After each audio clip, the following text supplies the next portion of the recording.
આનંદ છે, આનંદ કરવો છે, પણ કઈક વાતો એવી છે કે જીવનની અંદર ગાંઠ વાળી લેશો તો જીવનમાં ક્યાંક ઉપયોગી થશે. કારણ જીવનની અંદર માતાઓ બેનો દીકરીઓ બેઠી છે, માવતર બેઠા છે. આજની જનરેશનને કોઈ પણ દોષ દેતા પહેલા એના પેરેન્ટ્સને બે હાથ જોડી વિનંતી કરું છું કે સાહેબ, કદાચ આજના બાળકોને દોષ દઈએ ને તો સૌથી પહેલા એ દોષ આપણો છે. બની શકે તો બાળકોને ના પાડતા શીખવાડજો, એને સહન કરતા શીખવાડજો. અને ત્રીજી વાત કે સ્પર્ધાથી દૂર રાખજો. આજના બાળકોને સ્પર્ધાથી દૂર રાખજો. શું કામ? ઘોડાની રેસની અંદર તમે ક્યારેક જજો, જે ઘોડા ઉપર લોકો દાવ લગાવે છે, બહુ ઝીણી વાત છે, સમજજો. જે ઘોડા ઉપર દાવ લગાવે છે, જે ઘોડો પહેલો આવે છે, જીતે છે કોણ? જેણે દાવ લગાવ્યો છે એ. ઘોડાને શું મળવાનું? એને તો ઘાસ ને ચણા બે જ મળવાના ને.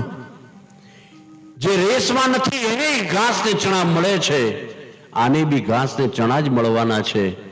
તમારા બાળકને ખોટી રેસમાં ના નાખો, એને રેસમાં રાખી અને એને હાથે કરી.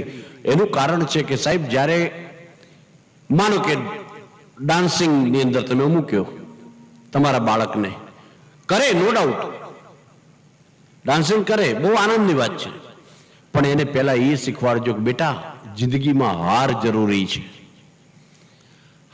સહન કરી શકશે, હાર પચાવી શકશે તો એ જીવનની અંદર જીત મેળવી શકશે.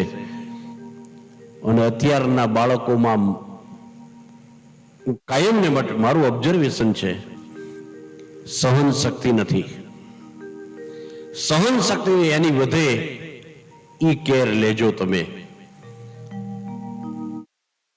અને વડીલોને વિનંતી છે, ઘણા વડીલો ફરિયાદ કરે છે કે ઘરમાં અમારું કોઈ સાંભળતું નથી, ઘરમાં અમારું કોઈ સાંભળતું નથી. આ વડીલો જે ફરિયાદ કરે છે, એ વડીલોને બે હાથ જોડી એક વિનંતી કરું છું કે તમે મંદિરની અંદર જાઓ છો, શું કામ જાઓ છો? તો કે મૂર્તિના દર્શન કરવા, ભગવાનના દર્શન કરવા. રોજ જાઓ છો? તો કે હા, રોજ જઈએ છીએ. શું કામ? એ મૂર્તિને જગત કેમ નમે છે? જગતને મૂર્તિ કેમ વાલી છે? ભગવાન કેમ વાલા છે? કારણ એ મૂર્તિ બોલતી નથી. બાકી મૂર્તિ જો અંદરથી બોલવા મળશે ને કે પ્રસાદ હરકો લાય, આવો પ્રસાદ હોય. આ કચ્છ કડવા પાટીદારમાં જે પ્રસાદ છે, કાજુ, દ્રાક્ષ, બદામ, આવો કઈક સારો પ્રસાદ લાય. હાર હારા લાયા, કરમાઈ ગયા ફૂલ. હમણાં જો ભગવાનની મૂર્તિ બોલવા મળશે ને સાહેબ, બીજે દિવસે લોકો મંદિરમાં જવાનું બંધ કરી દેશે. તો જે વડીલો ફરિયાદ કરે છે કે અમારું ઘરમાં સાંભળતા નથી, તો એ બધાને મારી વિનંતી છે કે જે મૂર્તિ મૌન ધારણ કરે છે એટલે મૂર્તિ પૂજાય છે, એમ તમે પણ ઘરમાં કામ જેટલું બોલો, બાકી મૌન ધારણ કરી લો તો આપોઆપ તમારી પૂજા થશે. મારો બાપ, આપોઆપ તમારી પૂજા થશે. બીજી વાત કે આજે આપણે રોડ ઉપર જઈએ એટલે બધી ગાડીઓની પાછળ જ્ઞાતિ લખી હોય છે. દરબાર, કાં તો માલધારી, કાં તો પાટીદાર.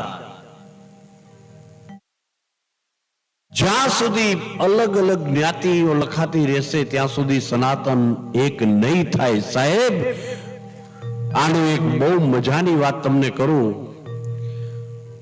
અમેરિકાથી અમેરિકન, ત્યાંનો ભૂરીઓ ઇન્ડિયા આવ્યો એટલે ત્યાંના પાડોશી એનો મિત્ર હતો, ઇન્ડિયન હતો.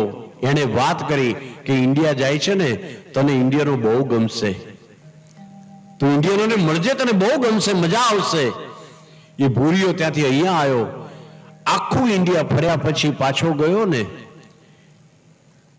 ત્યારે એના મિત્રોએ, ઇન્ડિયન મિત્રોએ પૂછ્યું કે કેવા લાગ્યા ઇન્ડિયનો કેવા લાગ્યા? અને ત્યારે મિત્રએ, એ અમેરિકન એટલું બોલ્યો કે ત્યાં મને કોઈ ઇન્ડિયન મળ્યું જ નથી, ત્યાં મને કોઈ ઇન્ડિયન મળ્યું જ નથી. અરે ભલામણ, ઇન્ડિયામાં જઈને આવ્યો તને ઇન્ડિયન નથી મળ્યા? તો કે ઇન્ડિયન નથી મળ્યા. કેરાલા બાજુ ગયો તો કેરાલિયન મળ્યા, મદ્રાસ ગયો મદ્રાસી મળ્યા, રાજસ્થાન ગયો રાજસ્થાની મારવાડી મળ્યા, પંચમહાલમાં ગયો તો આદિવાસી મળ્યા. સાહેબ બધાને જ પૂછ્યું મેં તો કોકે આદિવાસી કીધું, કોઈએ રાજસ્થાની મારવાડી કીધું, કોઈએ ગુજરાતી કીધું, પણ કોઈએ એમ ના કીધું કે હું ઇન્ડિયન છું. ભલા માણસ, એટલે પહેલા ઇન્ડિયન થવું જરૂરી છે. જો સનાતન ધર્મ લાવવો હશે તો ઇન્ડિયન બનવું જરૂરી છે.